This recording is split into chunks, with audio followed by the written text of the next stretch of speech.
Awesome. Welcome to Math 3-8 Virtual Summer Institute. Just like yesterday, we do see a lot of familiar faces, so we're excited that you guys are here. Make sure you write down the slide go.bcsd.com/DUF if you want access to our slides today. That is our link. Also on this first slide, I have included my name and Renelle's name, and then my email and her email. So if you need to contact us, it's on this slide. I'd like to introduce myself. My name is Dina Saavedra. I'm the Autism Academic Coach. Renelle, do you want to introduce yourself? Sure. My name is Renelle McKinney. I currently teach at Noble Elementary, 4th through 5th grade high functioning autism.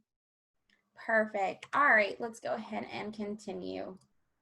All right, so like we mentioned earlier, make sure that you are logged into your BCSD email in your Google account. So if you haven't logged in yet, please go ahead and take a minute and do that. Here are some pictures that are going to guide you on how to do that. If you are logged into your BCSD email, you also have to log into your BCSD through Google to have access to all of the stuff that we're going to be providing today.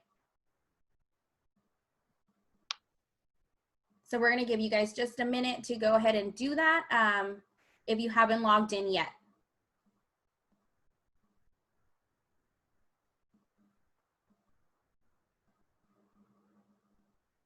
And once you've done it, if you can give us a thumbs up, that way we know that we are ready to continue. Perfect. Awesome. I see a couple thumbs up. Great job. Awesome. Thank you so much. All right, let's go ahead and move on. If you need support, go ahead and drop it in the chat and we can go ahead and support you that way. All right, we're gonna go ahead and watch this video by Mr. Mark Lukey really quick.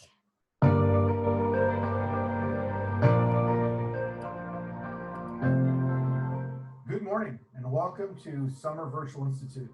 I appreciate and thank all of you for joining us this week and willing to learn with us as we lean into a new year of learning with our students.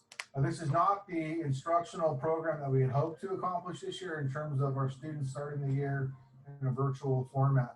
But I believe that together we will build a strong instructional program to support the students of our district. So I want to speak a little bit about the importance of this week's learning with respect to our instructional program and emphasize a couple of key points for us before we start today. First and foremost, I'd like to emphasize the importance of understanding what the state is requiring of school districts this year, in that there are a set number of instructional minutes that we must adhere to. It is our goal that through the virtual nature of our instructional program over the first quarter, that we can rise above and beyond those minimum minutes, ensuring that our students receive ample in-person to the best of our ability instruction, meaning synchronous learning, where we are zooming in with our students online, supporting them, teaching them, equipping them with the skills to be successful in this virtual format.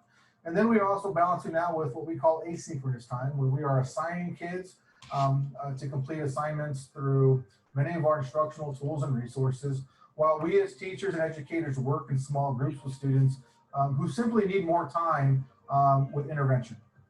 And so you are going to receive a lot of information from our instructional services support team. You are going to receive a lot of tools and resources to support you with the instructional design of our program for this year. Just know that we're in this together. Let's support each other. Let's be there for each other. And let's work together to make the very best and strongest instructional program for our students. So once again, thank you very much. I look forward to learning with you this week, and I look forward to a successful school year. Thank you.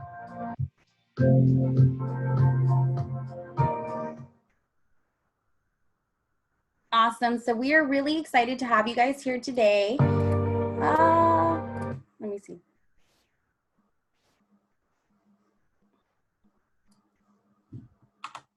Okay, there we go. All right, so let's go ahead and get started. Let's go over our vision. Our vision in the Bakersfield City School District is to be the model of educational excellence, equity, and innovation. And our mission is, the Bakersfield City School District's mission is to educate all students at a highest level of academic excellence to become collaborative, creative, and critical thinkers. So right now we're gonna stop really quick and we're gonna go ahead and play a little game. At the bottom of your screen, you guys should all have some reactions. I can't see it on mine because I'm sharing my screen. But there should be a little happy face, I believe it is, with like some stars on top. And then it has a reaction box where you can do a thumbs up, a thumbs down, and I don't remember what else is on there. But we're gonna ask a series of questions and we would like for you guys to answer them. That way we get a feel of like who we have in here and we just kind of get started. So our first question is, how many of you guys are new to us today? So weren't here yesterday. So give me a thumbs up. We got a few. Yay, new faces. Awesome. All right, so now let's do, how many of you guys are in the autism program?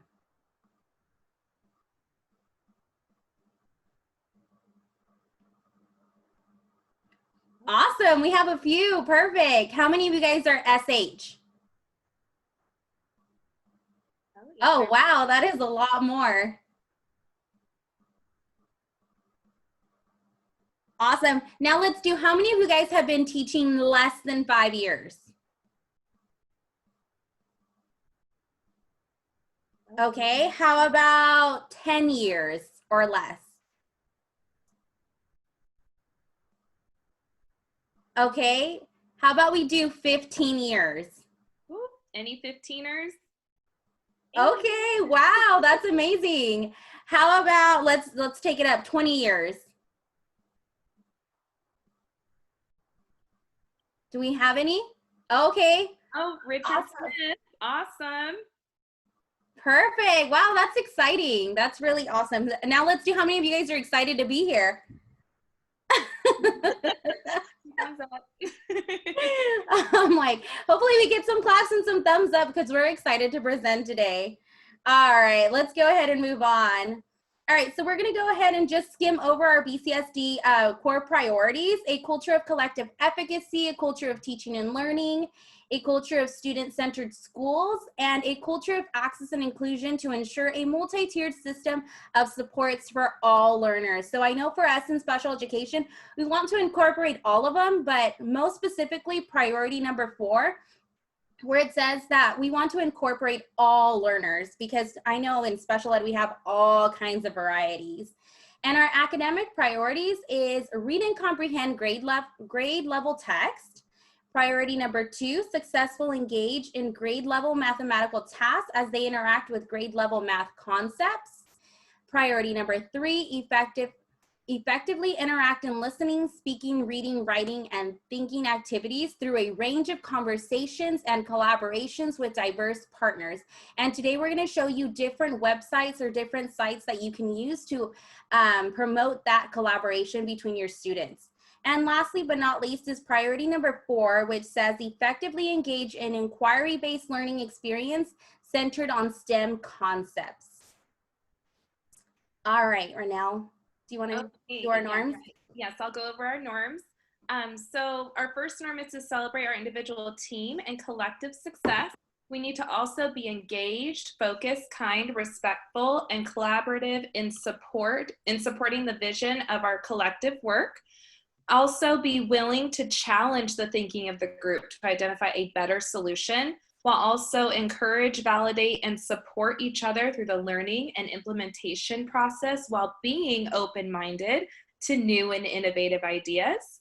And lastly, be open and honest in our feedback while not taking the feedback or communication personally in order to ensure a safe environment for innovative, vulnerability, and strategic risk-taking.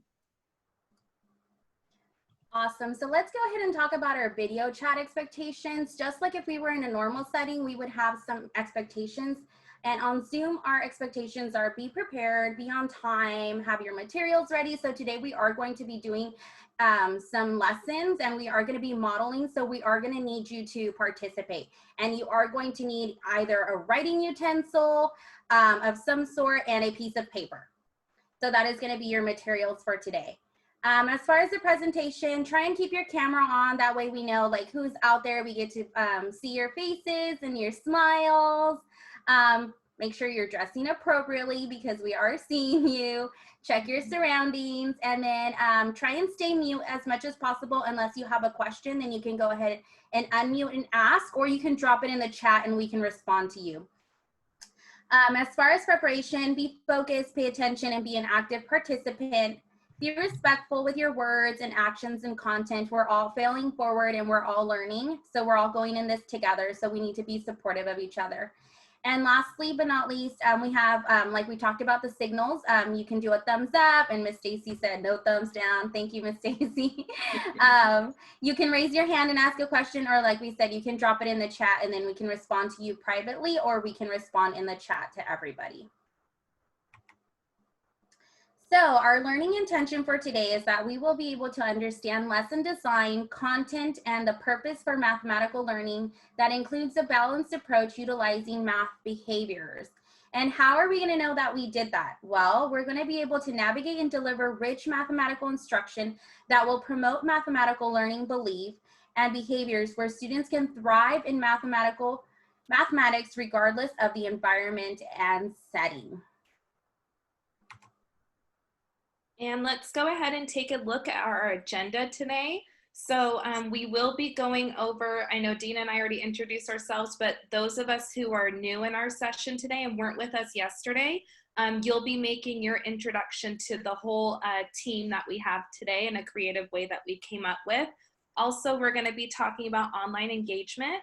We're going to discuss math content, also with accommodations and differentiation. We're going to also look over remote math learning in regards to Google Slides and drawings, Google Forms, and interactive activities. So we're going to have a lot of hands-on learning today for you guys to get some practice in. And then go ahead. Go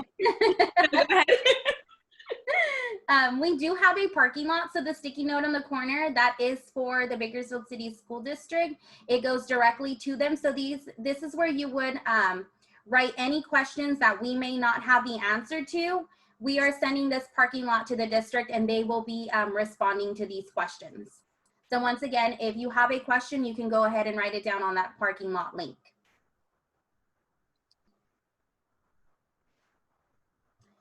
Okay, so here we have our Google Classroom code. If you have not logged into our Google Classroom, now is the time to go ahead and do that. If you were in our session yesterday, you went ahead and got this code from us and you are not now in our Google Classroom. But if you are not, this is the link to get into the Google Classroom. And we can walk you guys through that really quickly.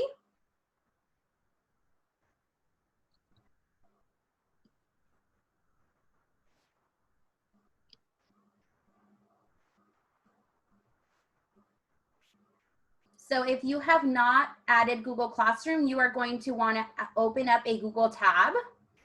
And you are going to type, you're going to go to the waffle on the side where it says Google Apps, and you are going to go to Google Classroom. These are all my Google Classrooms that I have been added to. I already added the Google Classroom, but if you have not, you're going to click on Join Class, and it's going to ask you for the code. Once again, the code is IQI354A. And we're going to go ahead and place that code in the chat for you.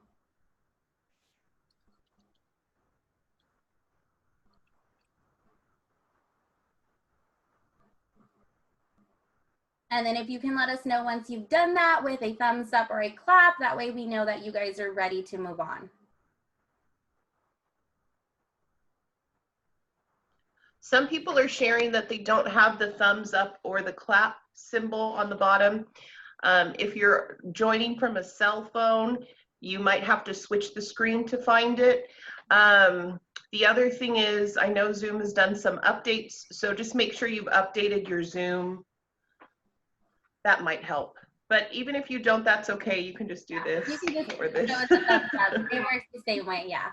That's engagement too. Good for your kids too. Perfect. All right, let's go ahead and move on.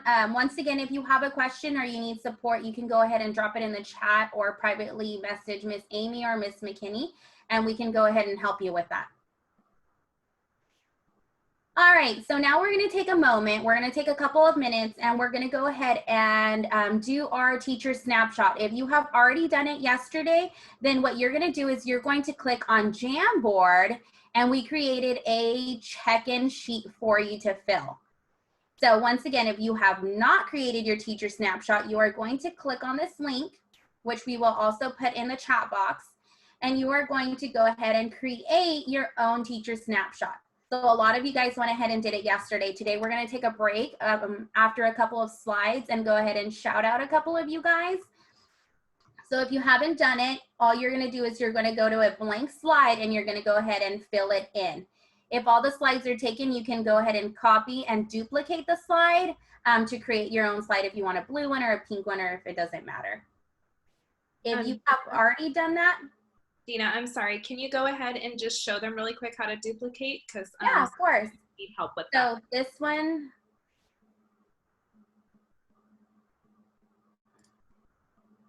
I don't want to change account. Okay. So for example, on this slide, I can right click. I'm going to copy, and then I'm going to paste, and it should give me a brand new slide. So once again, right click, copy, right click, paste, and it'll give me a new slide. So we're gonna give you guys about 5 minutes to work on that. And then if you have done that, then you're going to click on the Jamboard, and it's going to take you to this Jamboard. And there's a couple of pages on there. They're all the same. So you guys can just drop down some stuff that you learned yesterday or how you're doing today. How are you feeling? And we're gonna give you guys, how about we do 6 minutes, Amy? Okay. Renelle, can you put the link to the Jamboard in the chat? Yes. Thank you. And let's do some music while we work. I have my playlist from yesterday. Yes, let's do that. Okay, I got it. So when we're thinking about teaching remotely, when you're doing kind of fun things like this, playing some fun poppy music is pretty good. If your kids are doing something academic, yesterday we talked about maybe some light classical music in the back so they can concentrate. So of course, you know, using your discretion as a teacher.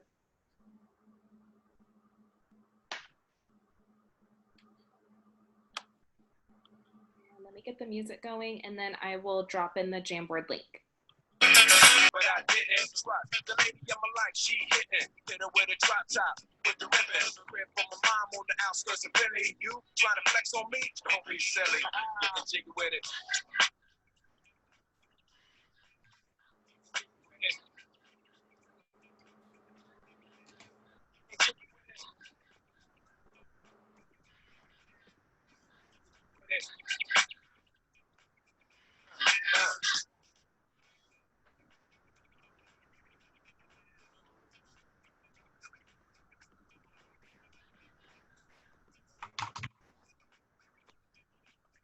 We have about 2 more minutes. I think we're doing good on time. On Jamboard, you can also insert emojis, thinking about our students who are not at a point where they are writing yet, typing on their own yet, how to insert some emojis or images. And as a teacher, just as you have on your smart board where kids can kind of drag over, you could have those on the sides and they could drag over maybe their emotion for the day. And then if you notice, what we're doing is we're just kind of going and giving you guys like some reactions on the stuff that you guys are commenting.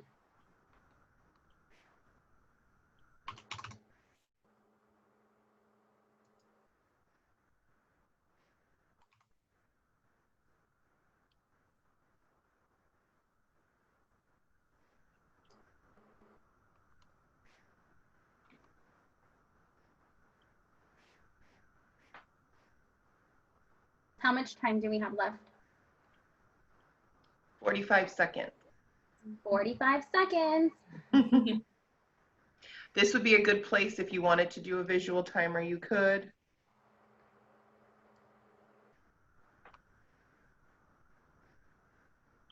We just And wanted to play then music today. after the timer is up, Kirsten, do you mind sharing your teacher snapshot? No, I don't mind. Okay, perfect. And then we'll have, let's see, Tracy. Yes?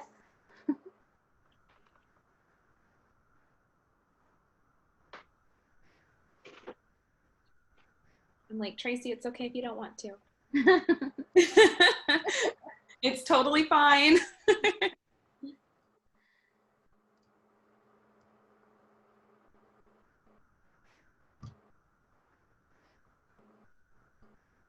Okay, we're good. Alrighty, perfect. So I love the participation in the Jamboard. It looks amazing. So if you guys haven't checked it out, you guys can also click on the link and go look at it.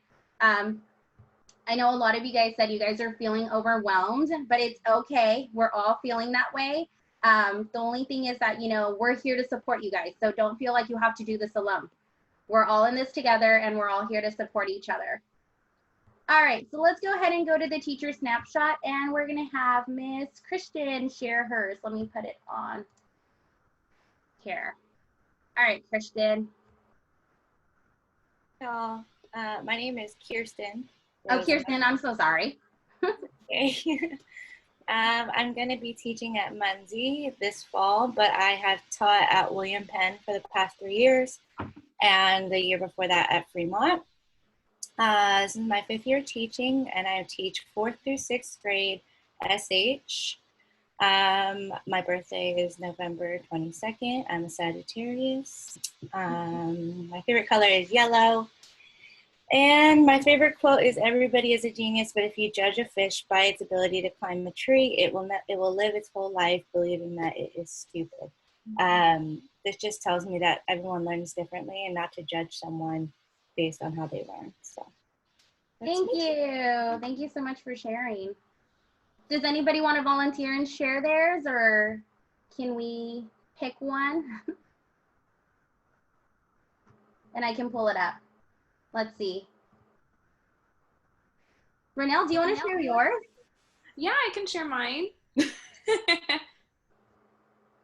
I know, first, just a little side note, when Dina and I were creating this, I didn't realize how accurate my Bitmoji is myself. Kind of freaked me out. But yes, my name is Renelle McKenney. I currently teach at Noble Elementary, like I stated earlier. I have been with the district for a few years though. When I first started thinking about teaching, I subbed a complete school year trying to figure out where my niche would be. So I subbed TK all the way to 8th grade.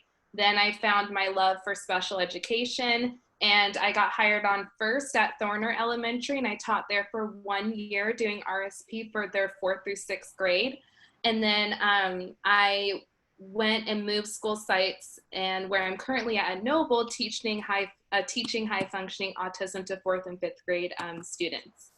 And my birthday is March 20th, which is actually the first day of spring. So I am a spring baby all the way. My favorite color is purple. And one of my favorite quotes is, "What makes you different is what makes you beautiful." Love it. Awesome. And can I just say, doing something like this, you know how we usually do like a back to school and kids get to do their poster around the room? This would be a great way to do something with your kids to let them build the All About Me, since, you know, they won't have that face-to-face interaction. That might be a way that you could do something to help encourage building that classroom community. Thank you, Amy. And then this is going to be in the Google Classroom if you need to find it. The purpose around building the teacher snapshot is so that you can kind of get to know each other a little bit. If you have students that are moving around throughout the school year, you know, we are virtual, so we can't see each other, but you can come into here and look at the teacher snapshot and just kind of find a little bit of information on who the teacher is. Okay, so we're going to go ahead and move on. We added a Bitmoji extension slide. A couple of you guys mentioned that you did not have a Bitmoji. So here it is. If you want to create one, you can also add the extension to your desktop so that it's easier to access. And then you just right click, copy, right click, paste into whatever you need. One of the things that we thought about using the Bitmoji is that it's super engaging. Like Renelle mentioned, her Bitmoji looks just like her, so the students love it. And we used it last year in both of our classrooms, and our students just interacted so well with it, just because they thought, you know, it's Miss Sabedra or it's Miss McKinney. So another thing about the Bitmoji is that if you notice, all of the facial expressions just correlate so much with how you're feeling. So I know for our students, they, you know, sometimes they lack that connection between emotion and communication. So the Bitmoji just really supports that area for our students. So if you need some support on how to add it, you can go ahead and click on both of these pictures, and they're both linked to some pages that'll help you download it and create it. And also just to add about Bitmojis, it helps the student get to know you as well and know your personality. And that is so important moving forward into this school year, since we're not face-to-face. Mm-hmm. Yes, thank you. You're welcome. All right, so we're gonna go ahead and start our lesson for today. It is creating an engaging math remote learning environment. So that is gonna be the focus for today. And we went ahead and bolded the word engaging because we are going virtual and we wanna find as many ways to keep our students engaged and interacting with us throughout our lessons.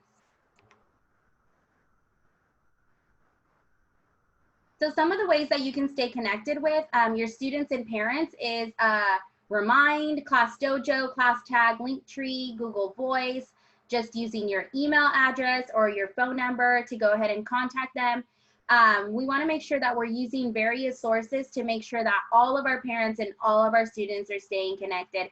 And sometimes that might be using a couple of these at the same time. You might have some parents that, you know, just work better with email, and some parents that you have to call daily. So it just depends on what the parent and the student requires. And we're just giving you a couple of options that you can choose from. And for each one of those photos of the applications you can use, it's linked so you can learn more about that application to see if it works for you and the parent. Okay, next we're going to be talking about remote engagement, and we definitely got into this yesterday, but we just wanted to bring it back into our slides for math for those of you that are joining us today for the first time, and just reiterate how important remote engagement is this school year. So engagement is influenced by learners' level of motivation. So it's focusing on the cognitive ability as well as the online course design. Teacher's decision regarding facilitation style, so the appearance, and that appearance would be seen in, for example, a Google site or a Google Classroom or your virtual slides that you have. Also, engagement fosters relationships, and it also helps with social emotional development. So how can we engage learners when we aren't physically together? And like Dina mentioned in the previous slide, that daily communication with Zoom, Class Dojo is going to help tremendously. Also, educational videos embedded in your lessons are a great tool to use, and maintaining a consistent schedule, which is so vital for all of our students in our special education population. That's right. Engagement, like we said, it's crucial. We're going to have to just work on that so much this year. So let's talk about asynchronous versus synchronous learning. I'm pretty sure you guys have, you know, been informed about this, but we're just going to go over it really quickly. Asynchronous is when you are giving your students something to do when you are not live with them through Zoom or in person. Synchronous is going to be when you are with them live at the same time and you're getting that feedback from your students or from the parents immediately. And here are two charts to show you and give you just kind of a visual of what that looks like. Later on in the slides, we're actually going to go into detail on how that's going to look in your classroom in regards to math.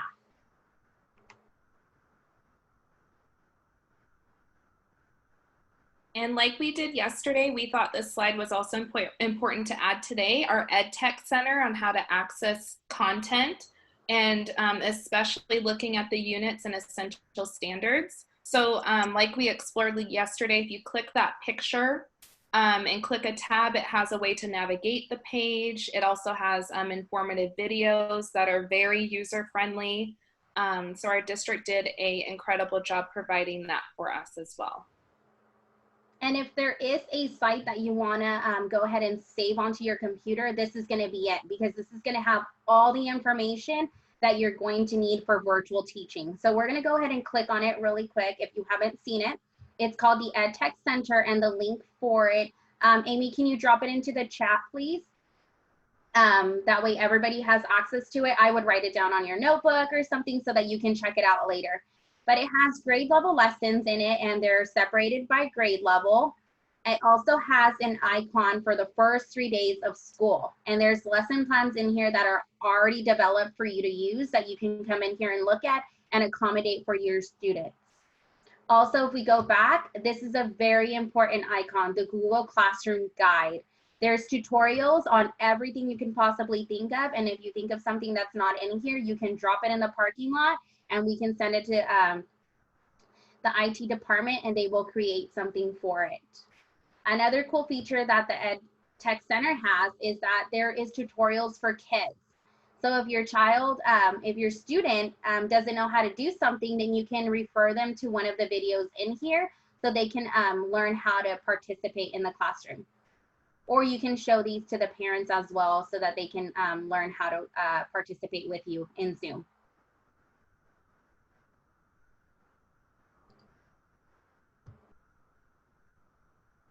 Okay, so what we're going to do now, since we kind of showed you the EdTech Center, we are actually going to look, I believe it's a 3rd grade lesson. Yes, a 3rd grade lesson. And we're going to discuss how we can possibly have this accessible to our students while also having it be hands-on learning and just supporting them virtually within this lesson. So Dina, if you want to click it.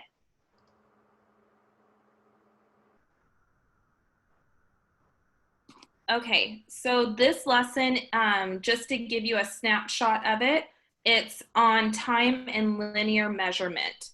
Okay, so the target is to tell and write time to the nearest minute and measure time intervals in minutes, and also incorporate word problems, addition and subtraction word problems within that time interval lesson.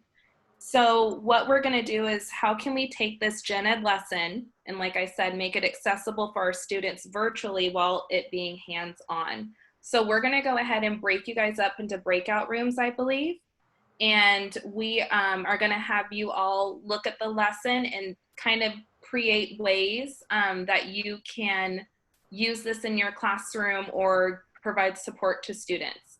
And when you're in your breakout rooms, you are going to click that blue box with me thinking in it, and that's where you're going to write your ideas in a Jamboard. So just one note from yesterday, I noticed that a few of us were writing on the same board. So just please make sure you are writing on the board that pertains to the breakout room you're in. So if you're in breakout room 1, write on board 1. And then if you're in breakout room 2, you're going to write on board 2. And you can toggle back and forth between the boards at the top middle of the Jamboard page. Just to say, to do that, you would have had to make a copy of this presentation so you can click on it, because once we go to breakout rooms, those chat rooms go away. So I'll put the link again. I know not everybody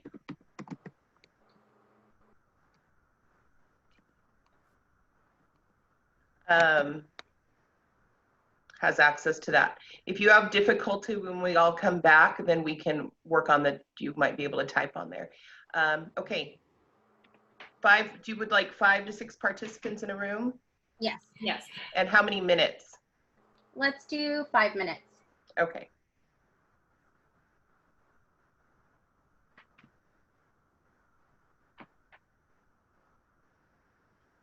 Okay, go ahead and accept your invitation to go to your your breakout rooms.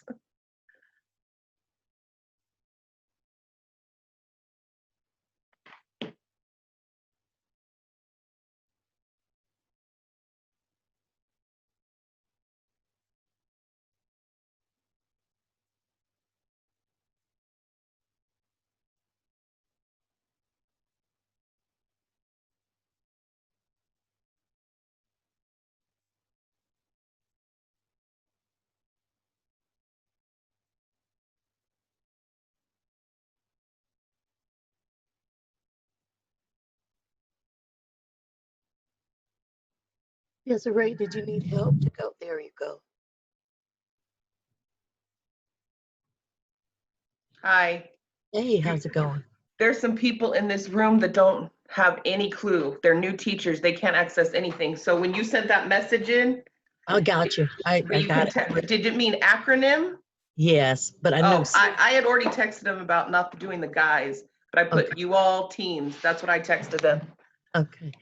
These people are struggling. Okay. Oh. This, Sarah Steele. Hold on. oh. Hold on 1 second. Did you stop the video right there too? No, hold on. I need to put her in a. Hi, Sarah. I see you got. I'm gonna put you. Yeah, I'm not sure what happened. I'm gonna try to put you in a room. Thank you. Hey, Sarah, how's Dr. Steele doing? Just quickly. He's doing well. Okay. Good. Yeah, Tell him I he's said hi. kind of relaxing right now. And tell him I said hi too. Oh, I will. I don't know if I can put you in a breakout room. I'm gonna try.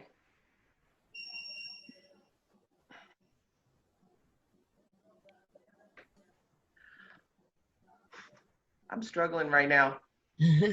Me too. There's some new teachers in here who keep sending all these, like, I'm trying to like answer them individually and make sure I go to the everyone too. Okay. Whew. I can't put you in a breakout room, but that's okay. You can just hang out here with us. Are you cool with that, Sarah? Yeah, I'm cool with that. It's okay. Are you learning? Are you not? Are you getting some things? Yes, I am. Awesome. Okay, I'm gonna leave and go into the other room really quickly, and I will enjoy. Okay, nice talking with you again, Miss Sarah. You too.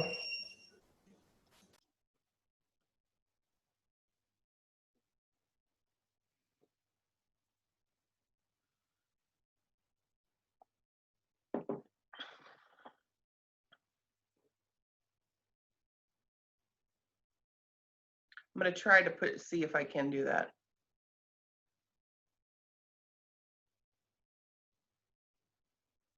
We'll see if it works.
Have you been able to fix it?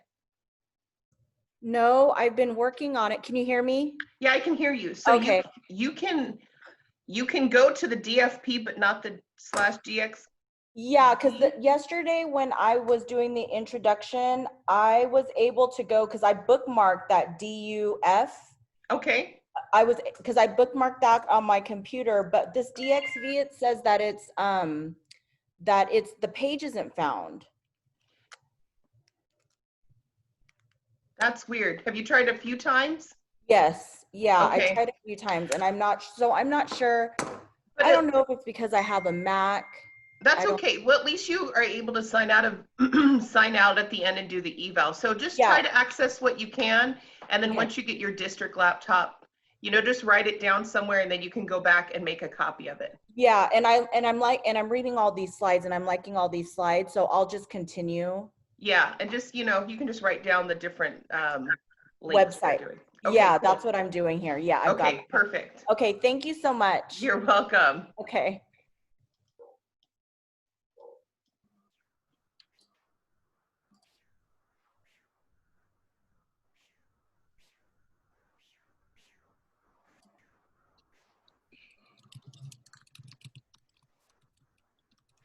One thing that we pointed out in our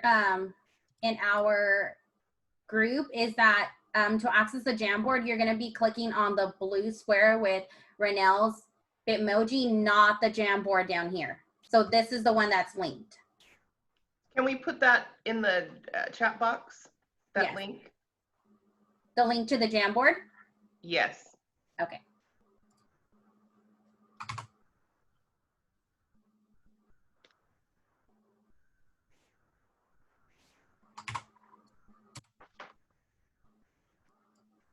There we go. One thing we were discussing in our group is how can we provide a visual that students and the teacher can work on simultaneously. So a clock that, has gears on it and the teacher or the student is able to click one of the hands and move it and show that time interval change. So how can we provide that? Where can we find that? That's what we were talking about. And then also remembering that a lot of our classrooms do have those mini clocks. And if you have enough to give to each student, you can add that into their toolbox that they'll be getting before we start the school year. And then in our group, we had that if you use the Desmos clock, it's actually interactive. And the link to the website is on page 1 as well.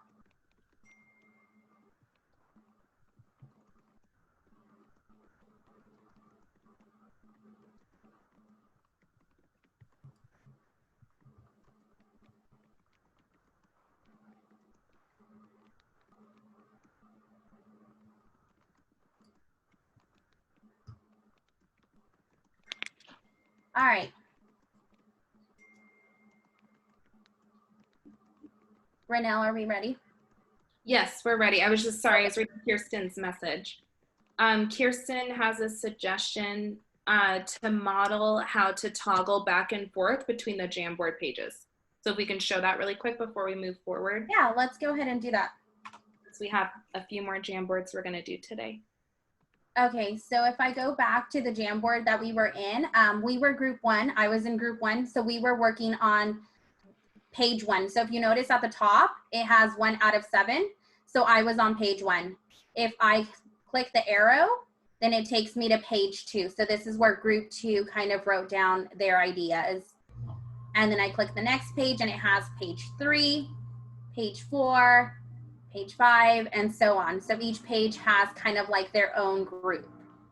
And this is also something that you can do if you're using Zoom in your classroom. You can show your students how to navigate through each page and maybe state a different question or a different idea on each one. And then maybe each group can go ahead and use each page. And maybe you can add an aid to a group of students so that they can guide them on how to fill out the page.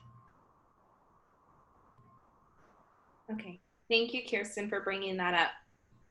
Okay, so these are just some accommodations or differentiation that Dina and I found that would be helpful to, you know, just add on to the lesson for our students. That's hands-on, tactile, even kinesthetic learning with that outdoor clock game. Students can also create their own clock if you provide them the materials with the paper and everything. So these are just some ideas that we thought would help basically have the lesson be successful for the students.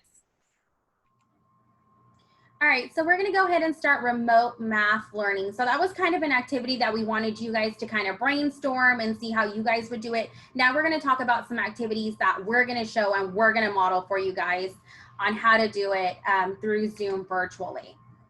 So first we're gonna start with remote math learning through Google Forms, and Ms. McKinney is gonna go ahead and show us how to do that. Okay, let me go ahead and I'll share my screen. Make sure I'm on the right slide. So for Google Forms, you can use it for a multitude of things. My favorite way to use it is to basically ask students math questions that they can work on themselves throughout the week. Oh, it's all the way down there. Let me bring it up. There we go. And let's put this in present so it's nice and big. Okay, so yesterday I showed you all the Disney field trip. So the extension to that would be this Google form. And like I've said, I've used it for math, but you can also do it to select a response for multiple choice, also short answer. It can be an assessment or worksheet or an exit ticket as well. So Google Forms can be used in a variety of ways. So if you click my picture, we can go ahead and take a look at what I created. It's going to take a minute to load, and I'll show you how the students would see it in preview. Okay, so here at the top, you can type your question here. And what I like to do is provide that first, next, then, and possibly last steps for my student and the parent. If parent involvement needs to happen as well. So essentially the student had $20 to spend at the Disneyland gift shop, and they had to get at least 2 items. So first they had to add the items together that they purchased, subtract the total from the 2 items that they bought using their $20, and then write the answer down in question 2. As you can see, I provided visual support for my students. That was the same exact visuals that were in my field trip slides. So say I want to buy mini ears, I can click mini ears, and let's go ahead and get the Mickey keychain. So the student would then have to write on a piece of paper with a pencil, do the math of $14.50 plus $1, get that total and subtract it from $20, and then they can type their answer in here. I'm just going to type just letters. And then once they hit submit, I get to see their work. Okay, so that's just kind of an example of how you can use Google Forms. Let's leave this. And I'm just going to show you, because I'm not sure if a lot of you have had experience in Google Forms, but just show you these little options, the toggle options. So if I want to add a question, I hit plus. And this is where it's a rough draft. So I can type the question in. Right now it's under multiple choice. So I can add more options if I want to add more multiple choice options for students. I can then change it to either short answer response, a paragraph response, check boxes, drop down. There's a bunch of options you can use. Okay. I like to always require my students to answer the questions, so I always slide that over. And if I want the same type of style of question, I can duplicate it, and it will do that for me. Also, you can import questions that you previously worked on in your Google Drive. You can add a title or description to your form. And you can add an image as well. That's how I was able to add my Mickey images, even a video. Okay, so that's just kind of a little tutorial on how to do Google Forms. Were there any questions? I'm like, or here, Dina, do you want to share your screen again? Sure. Okay, so before we go to an actual lesson that we're going to be doing with you guys, let's go ahead and do a brain break. All right, let me go ahead and share my screen. I lost the little icon. There we go. Can we just say, if that's something that you could use in your classroom, can you give a hand clap or a thumbs up? If that, you feel like that's something that you could try out or modify for your kids? Yeah? Okay. I'm on the same thing. Okay, brain break.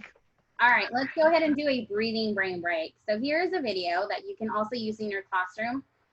And it's a simple breathing meditation for 1 minute.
So modeling that for your kids, and for your kids who are, you know, not reading yet, you just talk about the inhale. You could even do an arm movement or something like that.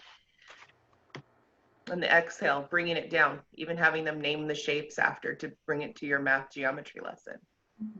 Awesome. So we're going to go ahead and take a break. We're going to give you guys 2 minutes. So if you want to get up and go get a drink of water or stretch and wiggle and move, and we're going to come back in 2 minutes.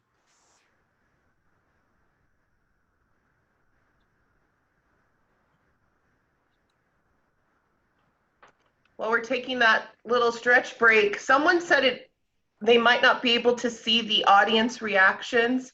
So right now I'm just going to press my little hand clap. You should be able to see that in my upper left corner. If you're looking at gallery view, you can see all the pictures of people, and kids can, you know, or participants, I should say, can do their thumbs up or their hand clap. To change the skin tone of your little emoji reaction, that's in your Zoom settings. So you want to go through there and you can change your reactions to, you know, embrace the diversity. Yes.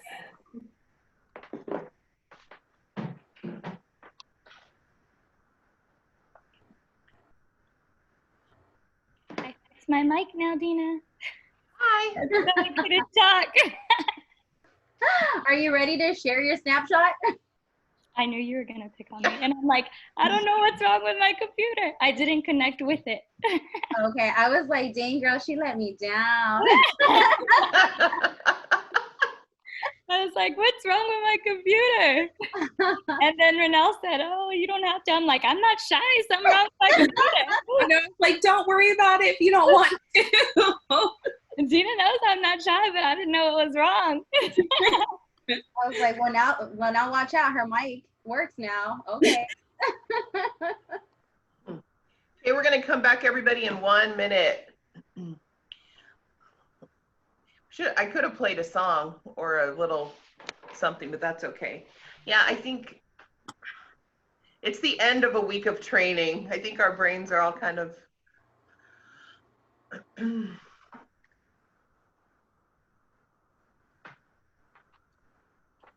And also, everyone, I just want to mention, if we are moving a little too quick, please, please, please email Dina and I. We are here to support you, support our team. This is a team effort. We are all in this together. Like started. I loved receiving some support, wanting support. I got a ton of emails yesterday. I am here for you, and Dina is here for you, and so is Amy too. So. Yes.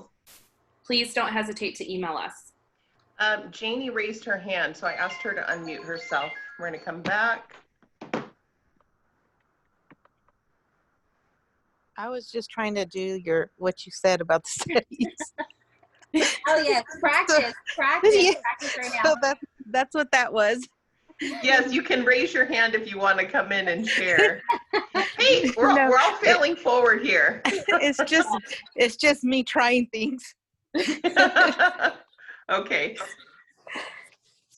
Putting me on blast here. Well, because you're the first raised hand. I said, oh, someone's raising their hand to share. This is awesome.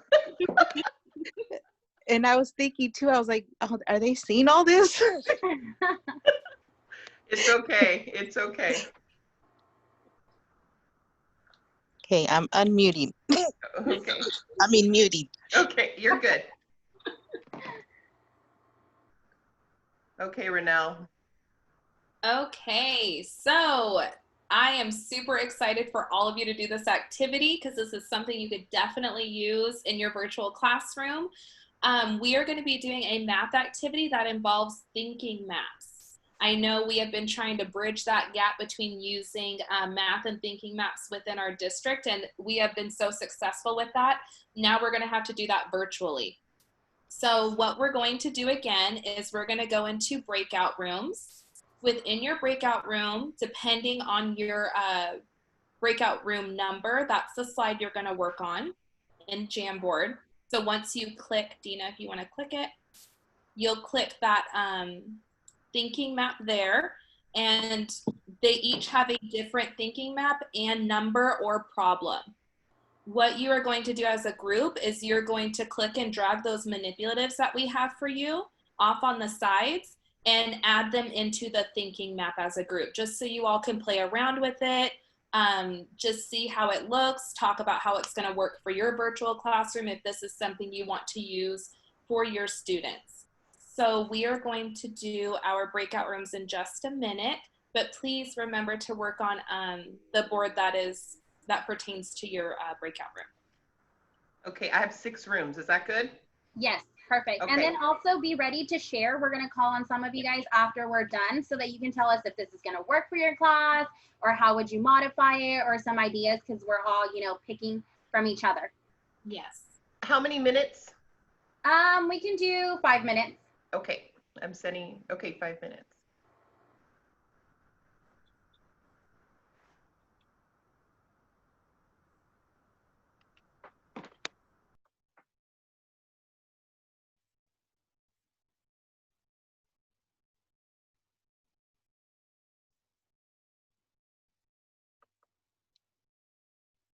Yay, did it work this time?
Okay, we're all coming back.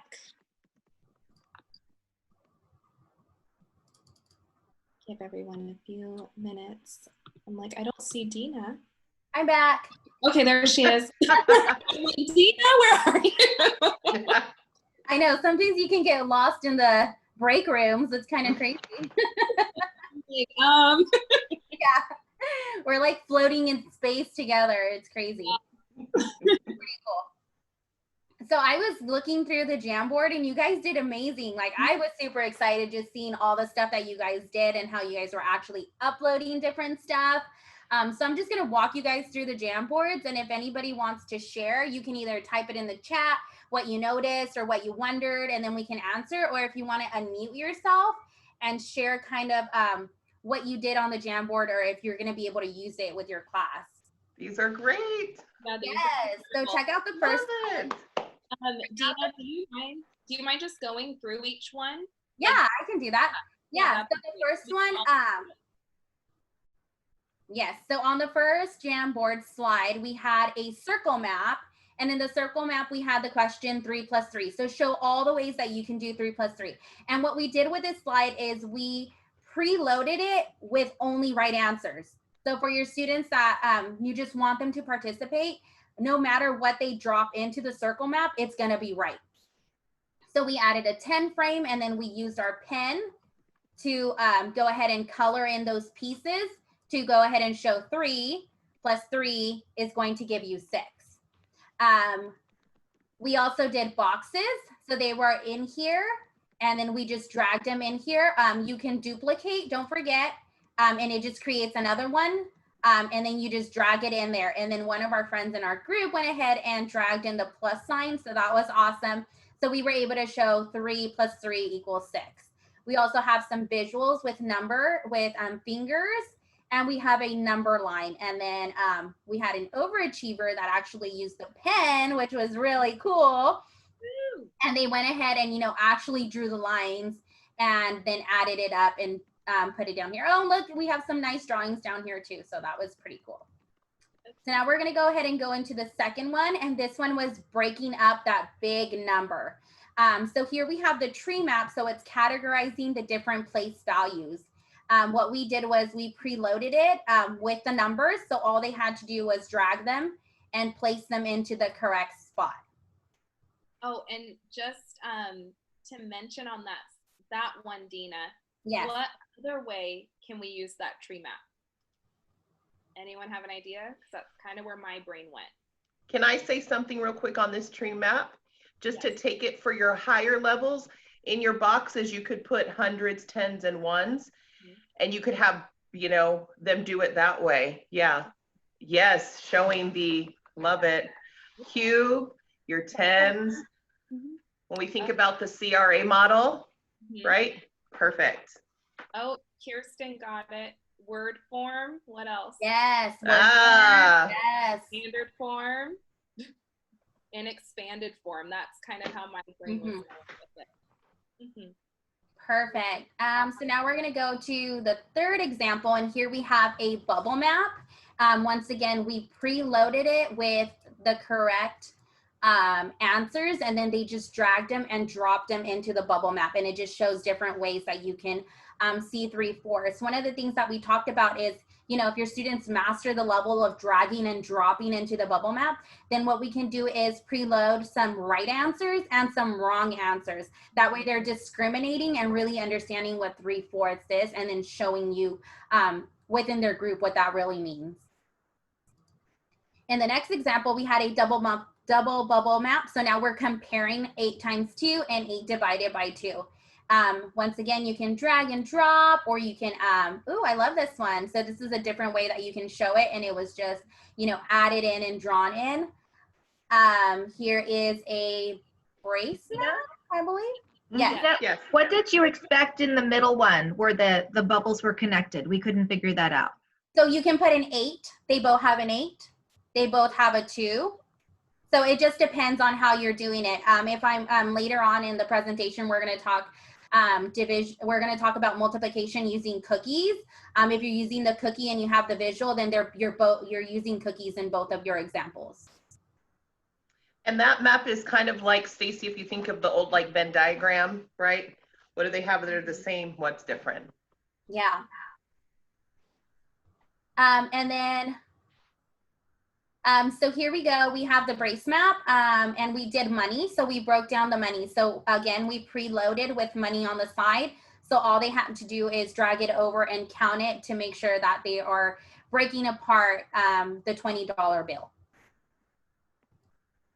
And the last one that we did was the place value chart. So you had the option to give them the numbers. So down here they did 1,000, and then they did 200 plus 10 plus 1, and then they went ahead and filled that into the chart once again, just moving, just moving the icons from the side into the slide. And then somebody was really excited and said, yay, we did it. I love that, because in our group, we were so excited to be able to, you know, manipulate the Jamboard and just work with it. And, you know, use the different options on the side that you can use to, if you're talking about it, then you can use the laser and show them, oh, I'm talking about this part. And then it just takes it away. And you can kind of point students into the direction so that they can focus on what you're talking about. And we had a comment about, for the brace map document, the bills prior to the lesson to limit confusion. Yes, these are examples that you would use, not as your just here, go do this. This would be after your whole group instruction, your shared. This would be with your gradual release of responsibility, more of the they do it with a para or they do it on their own. So just think about where you could input these in your teaching model. This wouldn't be under your explicit direct instruction. Right, thank you for sharing that, Amy. And later on, we are gonna go through a lesson where I'm going to model it for you. And then I created a Jamboard where we're gonna do it together, and then you're gonna do it on your own. So we're gonna model that I do, we do, you do virtually, and how that would work. So let's go through them one more time, because I'm super excited how good you guys did. So let's do thumbs up if you can use this first map in your classroom, and you can accommodate it for your students. Awesome, perfect. How about Jamboard number 2? And I just love all the creative ideas that you guys came up with, because I didn't even think about this. When I was creating it, I was like 120 and 4, you know, like, what do I do? And just, you know, your guys' ideas and input, it just means a lot. And that's what we're here for. We're here to share. How about Jamboard number 3?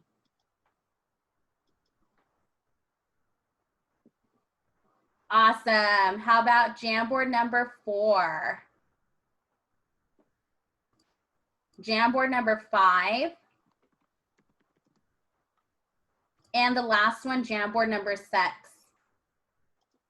Perfect, yay! So does this give you guys more of an idea how we can use it with our lower students, and how we made it accessible for those students that, you know, might not be able to type or might not be able to upload an image? It's already there for them, and all they have to do is just drag the mouse and drop the icon into the thinking map or into the graphic organizer. And we had a comment sorry, we had a comment that the money was great because you can use the bills with pictures of items to buy to help your older kids understand everyday functional skills it takes to purchase items in everyday life. So thinking about our older students, right, lower cognitively, what are the life skills and kind of adaptive skills that we can use with maybe learning their phone number or their address that ties into math, but that are those functional skills that we could use these technology tools to help them. Yeah. Yeah, definitely. So something that you can do is, I copied it, but it didn't paste, but maybe you can create a Jamboard where you add an apple, and you know that if you go to the grocery store, you can find, you know, the ad, and apples are, you know, I don't know, $1.29 a pound. So you preload the money and you tell them, if this apple's $1.29, can you create $1.29 with the money? And then they just add it to the Jamboard and you just check it. So that would be another idea on how to use the Jamboard. Perfect. All right, so we're gonna go ahead and start a math mini lesson like I talked about earlier. With this lesson, I am going to pretend that I am the teacher and you guys are the students, and then Renelle is actually gonna hop on and help me out, and she's going to be my paraprofessional, and she's gonna be supporting my teaching. Okay, so are you guys ready? And this is where I talked about you're gonna need either a piece of pencil, a marker, some sort of writing utensil, and a piece of paper so that you can show us your answer or interact in some way.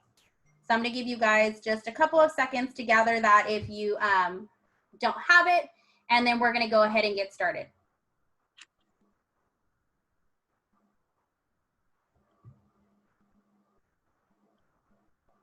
All right, perfect. So this is a 3rd grade standard and it is multiplication. And we are going to be using Google Drawings today. The reasoning behind Google Drawings down at the bottom, I wrote that it is used for teaching a lesson. So it's synchronous. Students are active listeners, so they're participating only by watching because I am conducting the lesson. So I am pretending like they don't know how to do this. So I'm going to model it for them and I'm going to show them how to do it. It can be assigned to students through Google Classroom during your asynchronous time. However, you're not going to be able to work on it together. They're going to have to download it and make a copy to work on it themselves. All right, so let's go ahead and get started. All right, class, our lesson objective for today is I will be able to create multiples of 2 cookies and chocolate chips. Are you ready? How are we gonna know that we can do this? Well, I know that cookies with 2 chocolate chips is 2 times 2 equals 4. Perfect, so let's go ahead and get started. I want everybody to go ahead and click on the Google Drawing. And once you click on it, it's going to take you to my Google Drawing. If you notice, once you get in, it's not gonna give you access to move things around because I made it that way. I am going to be teaching the lesson, so only I have access to move things around.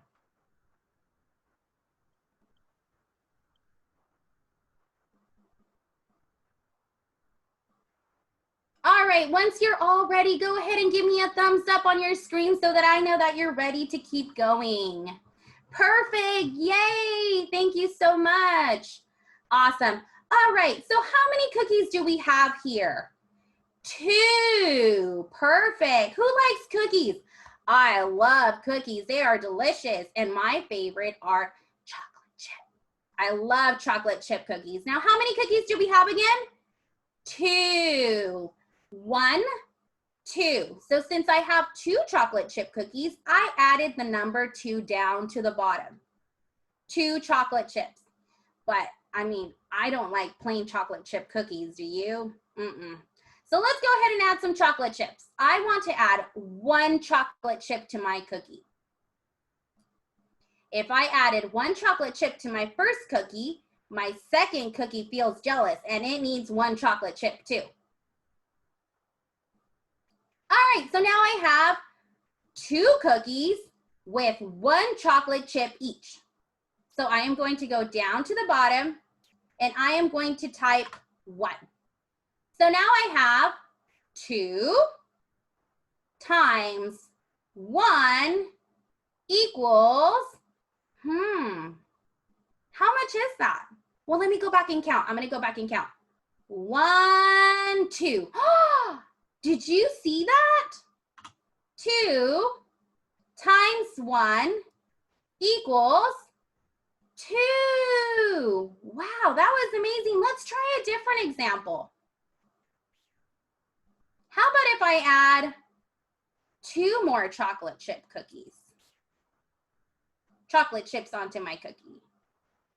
Wow, that looks like a lot. So let's go back and type this in. How many chocolate chips do I have in each cookie now? 3, very good. 3 chocolate chip cookies. But 2 times 3 seems a little bit hard. Well, I can just add. So let's go ahead and go back and add our chocolate chips. 1, 2, 3, 4, 5, 6, very good. 6 chocolate chip cookies. Woo, we did it, nice job. All right, so now I'm gonna let you guys practice with me and we're going to do it together. So we're gonna go back into our slides. and we're gonna click the next slide. So now I created a Jamboard, and this is where we're both going to practice together. So go ahead and click on the Jamboard, and this is where Renelle, my aide, would come into play and help support my teaching. So notice how I have a sticker chart up in the corner, okay? And I am going to, well, we're gonna do the whole class. You all are going to be my students, and we're working on participation and we're working on behavior management. So what Renelle is going to be looking for is for you guys participating. And if you're participating, then she's going to go ahead and give you all a thumbs up. And then if you guys did a good job, she's going to give you a star. And if she feels like your learning makes her happy, she is going to give you a happy face. Okay? And this is all going to be done by her as I do my lesson. So I'm going to go about my lesson, and she's going to be monitoring my classroom with the sticker chart. So let's go ahead and start. All right, class. So now we are going to practice together. I want to go ahead and do 2 times 3. So if I want to do 2 times 3, how many chocolate chips are going to go in my cookie? Oh, great job. I love seeing all of you participate. Wow, very good. 3 chocolate chips, amazing. Let's see. Can somebody go ahead and write the number 3 on my line so that I know 2 times 3 is the same thing as 2 chocolate chips with 3 chocolates on it.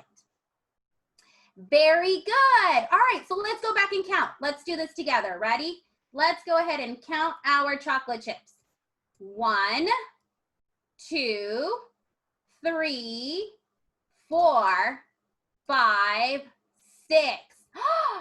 Did everybody else get number 6? Give me a thumbs up if you got number 6.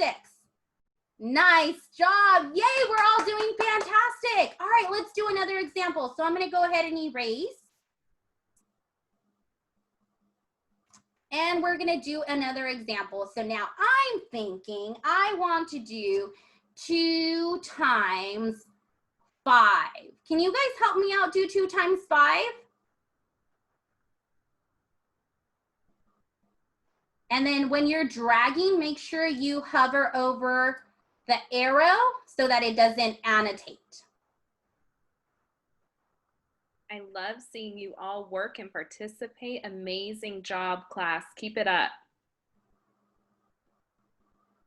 Whoa, very nice. So we have 2 cookies with 5 chocolate chips inside.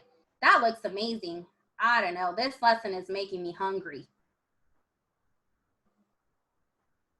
Thank you for giving us the answer, Cindy.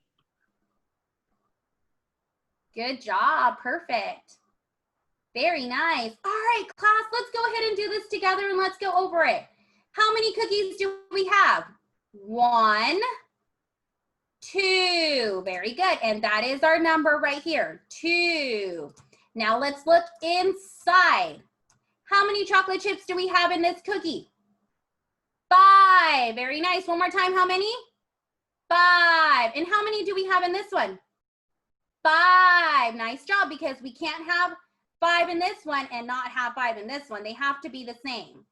All right, so let's count. 1, 2, 3, 4, 5, 6, 7, 8, 9, 10. Perfect. And I want to give Richard a star because he is using his fingers. Thank you, Richard. Nice job.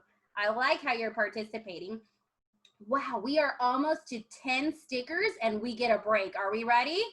All right, I want that break, so let's keep going. What number are we gonna put in our spot here? Show me with your fingers. 5, very good, nice job. Oh, I think that deserves a star for participation. That was really good. And what is our answer, class? Hold up your fingers. What is our answer? 10, yay, very good, awesome job. We did it.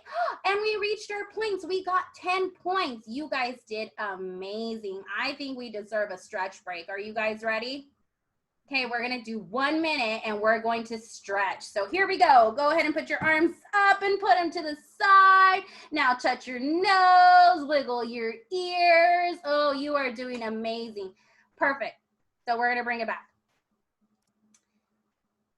So yes, that's how you would run a lesson virtually. So notice how I did an I do. I'm going to go back to that slide. And I did it where students did not have access to annotating what I was doing. Okay, and that's just to eliminate all the distractions and students are able to focus on what I'm trying to teach them. And then I moved it into a Jamboard, which was exactly the same thing. All I did was I copied all the stuff I had downloaded into my Google Drawing and pasted it into my Jamboard and made it interactive for students. And then one of the things that I wanted to highlight in here is that I loved how Ranelle was, you know, constantly making sure that she was giving out those points and rewarding you guys and shouting out your guys' names so that you guys stayed engaged, you know, and there was that participation. So you felt like, oh my God, I want to do this. I want to be the one that gets the sticker. I want to help out the class and do this. And then always state, you know, what you're working for, just like you would in the classroom. We are working for our break, or we are working for a story. We are working for whatever it is that you're going to, you know, give your students at that time after the lesson. Remind them and encourage them to participate. So if this is something that you can do in your classroom, go ahead and show us a thumbs up, or go ahead and unmute yourself. How can you modify it for your students? Like I said, we just picked a 3rd grade standard and went ahead and demonstrated it for you guys. We have a couple questions in the chat with Jamboard and using this with a lesson. Do you put enough for everyone and tell them which page to work on? Would you do different pages for different kids or different pages for different aides? I think for this lesson, because it was an introduction lesson and I did the I do by myself and then we did the we do, I wouldn't incorporate any more pages because I would want every student to be on the same page with me. I would probably create a different Jamboard, which you can copy this Jamboard and duplicate it, and then make that one so that my aides could run a small group. Or if a student needs a one-on-one reteach, then you can have, you know, just your paraprofessional with their sticker chart or behavior chart and them guiding them through the lesson. So that's what I would do, just to separate the I do, the we do, and the you do. Another question, why use Jamboard and Google Art? Can you just use images from Jamboard? One of the things that I found when I was creating this lesson last night is that if you are using Jamboard from your computer, you're kind of limited to the things that you can pull into it. However, when I pulled up the Jamboard on my iPad, I was able to actually write. When you write on the iPad, it creates text for you. Or if you draw something, it'll give you the shape. So there's a lot more features, I guess you can say, on the iPad when you're using Jamboard. So all of these stickers, I was actually able to upload them from my iPad and then just duplicate them so that they're there. Okay. Does anybody else have any other questions? Perfect. Thank you so much for participating. That was awesome. I know it's harder to do with adults than it is to do it with students. But it's good practice, I think, because we're all learning how to teach virtually. So it's a good model to see what it can look like. Awesome. All right. So let's go ahead and go on. Ranelle, do you want to take over? Yeah. Okay. So now we're going to be talking about just a little more in depth with Google Slides and drawings. You could click, oh, Dina, yeah, there you go, thank you. Okay, so for Google Slides, they're very interactive, just like how Jamboard is, but you can use Google Slides for your Zoom lessons while also sharing your screen to teach a lesson as you would in your classroom. You also have the option to record through Loom or Screencastify videos as well and drop that into your Google Slide document to have your students either later use or have reference to that lesson that you taught. You can record yourself teaching the lesson as you would in class, and also also when you're asking questions for our students, just how we do in the classroom, just remembering to have that wait for response. I am so sorry if you hear my dog. He's barking.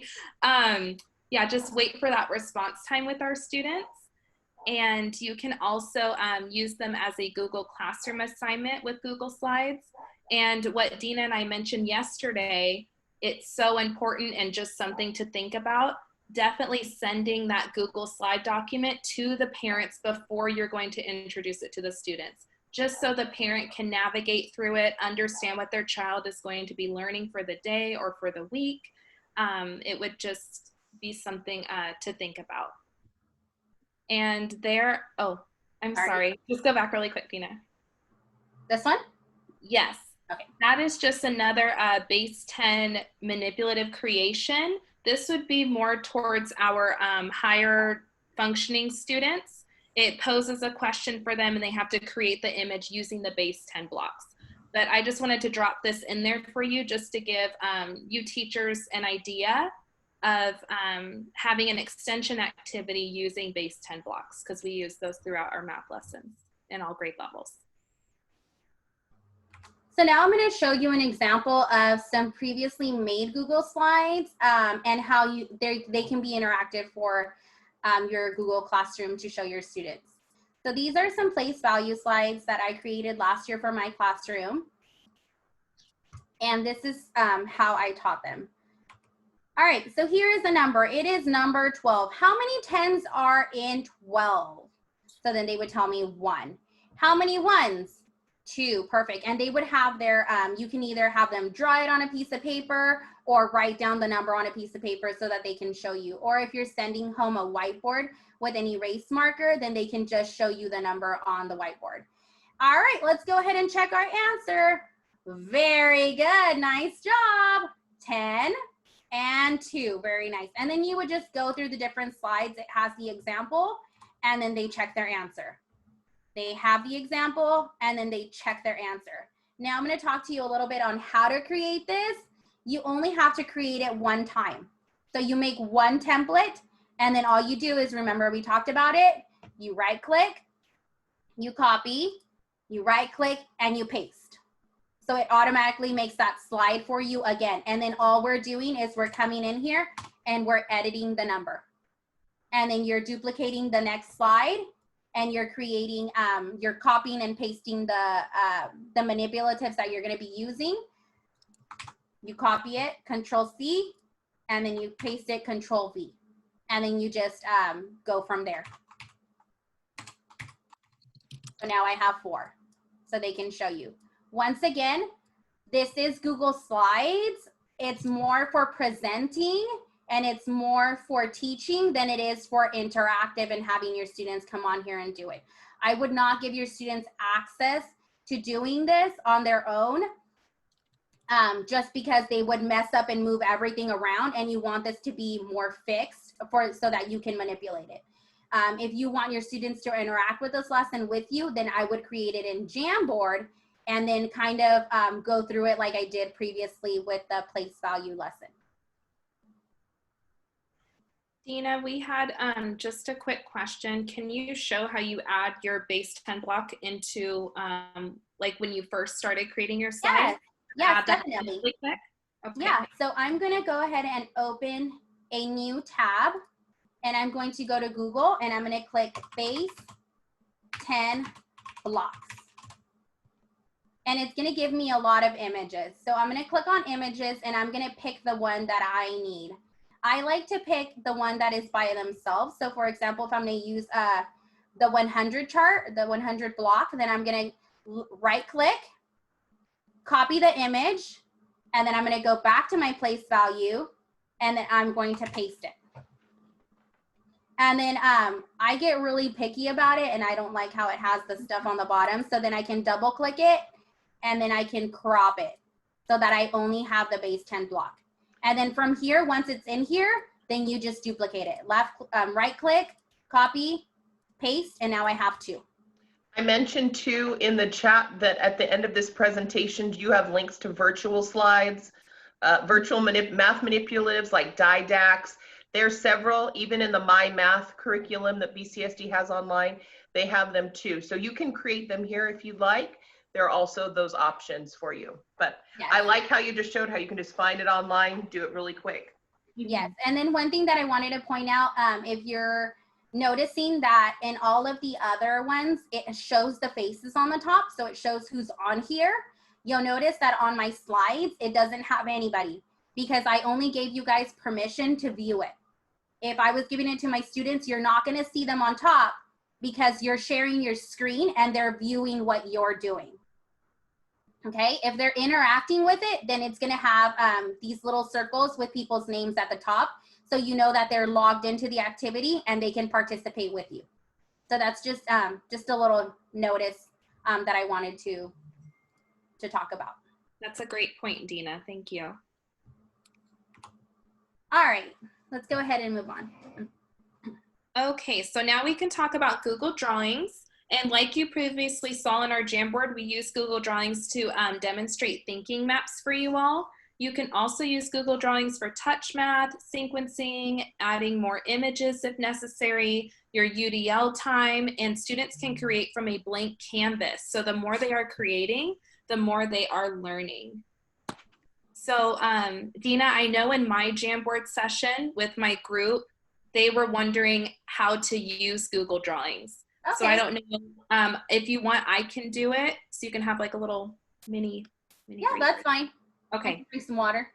Okay, yeah, I got you. Okay, I'm gonna share my screen and I'll show you all how to get to Google Drawing. This is kind of how I get to it. Okay, so I just always open a new tab and I go to Google and I type in Google Drawing. And it's gonna be the first tab, but if you wanna see the icon, it's this red square with the circle and the little square with the corner cut off, but I just click this tab. And since I'm already logged into my Google Drive through my BCSD account, whatever work I put into this Google Drawing is gonna save in my BCSD Google Drive. So what we went ahead and did with the thinking maps, just to give you an idea of how we created them, we went ahead and I was struggling. There is a way where you can do insert and search an image, and you can do upload from the computer or do search from the web. For me, it was hard to find ones that I liked search through the web, so I just opened another tab to go back to Google. Google is our forever friend in our teacher world. And let's say I want to find a bubble thinking map, not think, thinking map. And I'll just go to images and I'll go ahead and find what a bubble map is. So I want to use this. I am a Mac user. So for those of you that are Mac users, it's a little different than using the other types of desktops. So what I'm gonna have to do is I'm gonna have to save it. So let me do that really quick. Now that it's saved on my desktop, I can go back to my drawing and let's title it Bubble Map so I can find it later. I wanna go ahead and do Insert, Image, and I'm gonna hit Upload from Computer since it's saved on my computer. There it is right there. Open, and boom. It's right here for me to manipulate, change the sizing. I love things nice and big so we can all see them. I want to kind of center it. There we go. Okay, so that's ready to be saved and used later. So what I'm going to go ahead and do is I'm going to file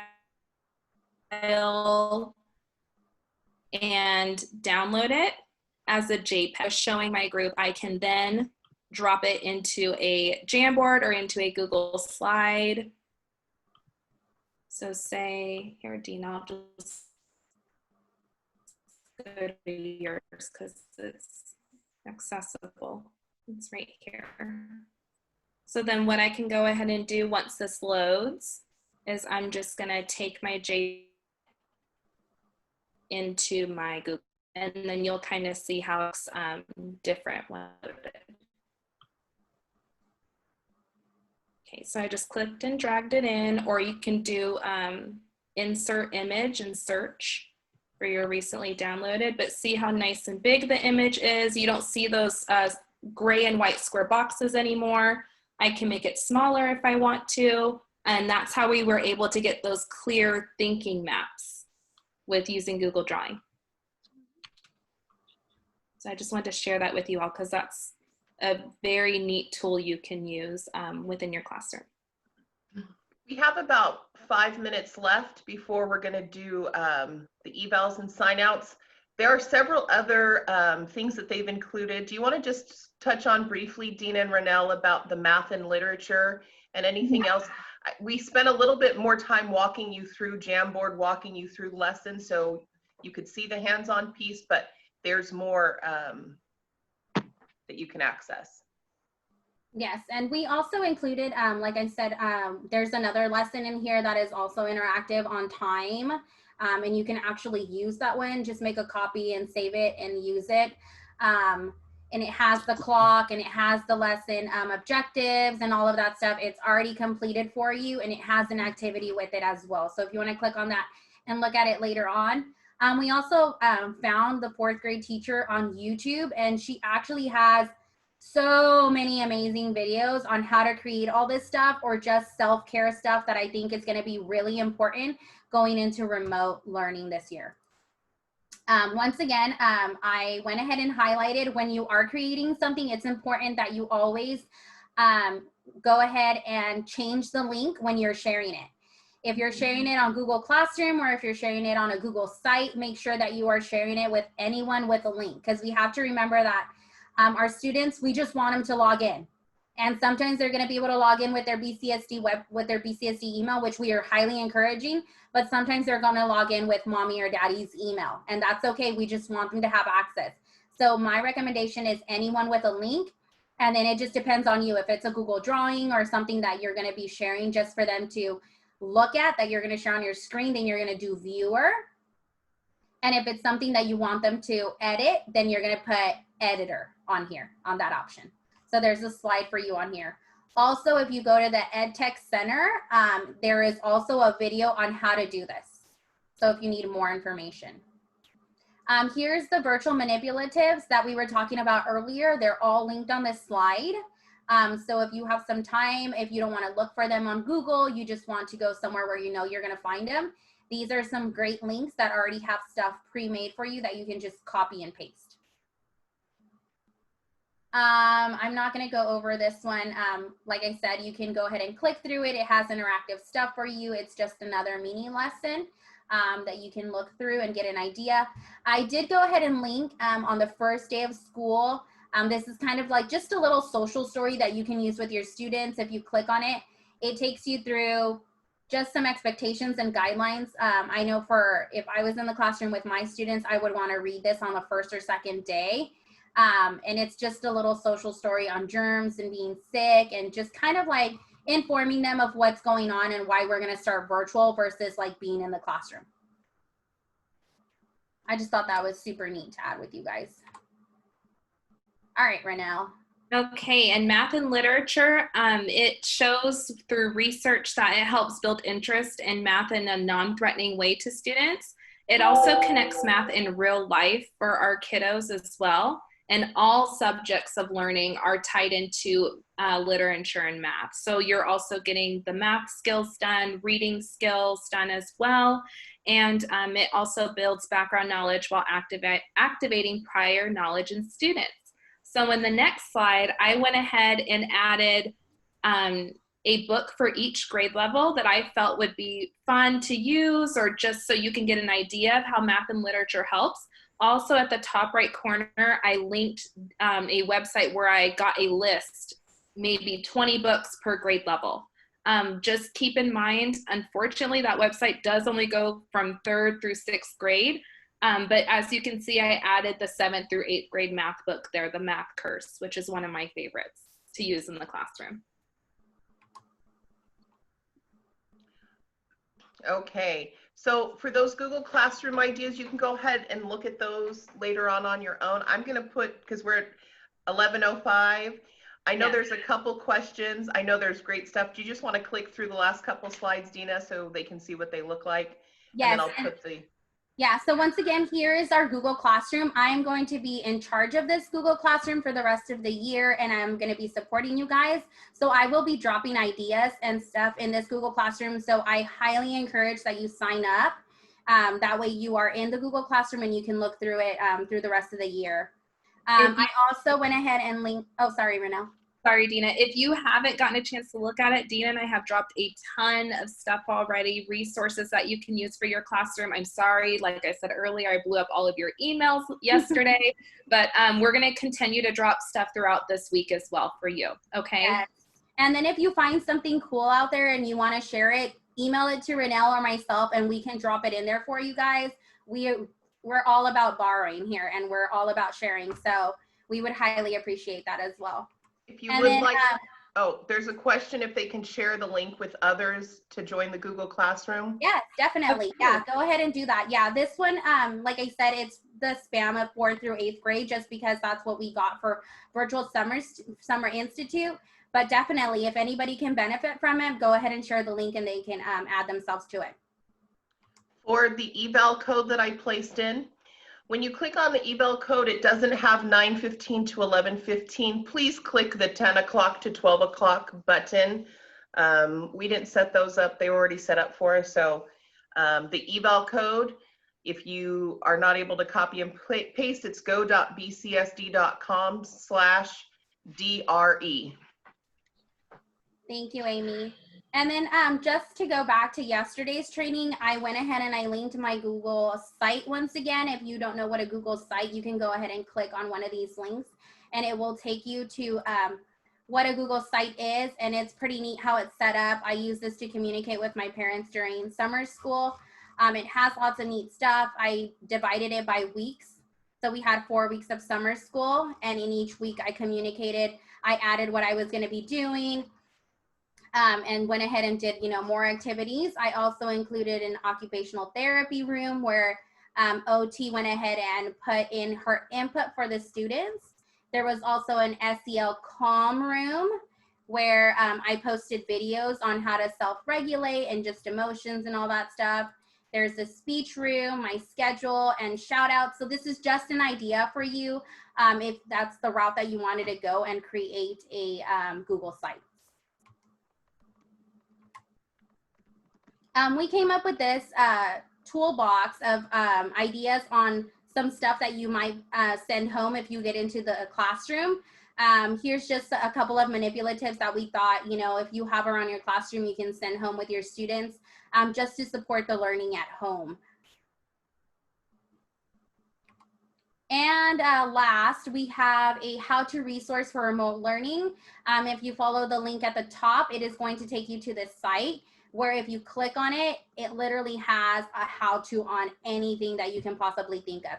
And it is a working document, so there are people that are constantly updating it to show you how to do all of these different things. So how to add a background on Jamboard, how to add a timer on a slide, how to access Google Drawings. So if we went a little bit too fast in the presentation, feel free to click on this link and take your time and just learn how to do it.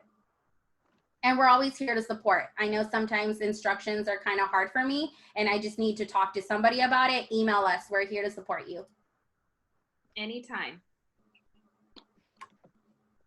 Okay, I'm putting in the sign out. So once you've done your evaluation, please sign out. Before you leave, here's important information. Okay, are we done talking so I can stop the recording? Yes. Okay. Okay, and we'll stay on to answer questions. I'm just going to stop recording now. Okay, perfect.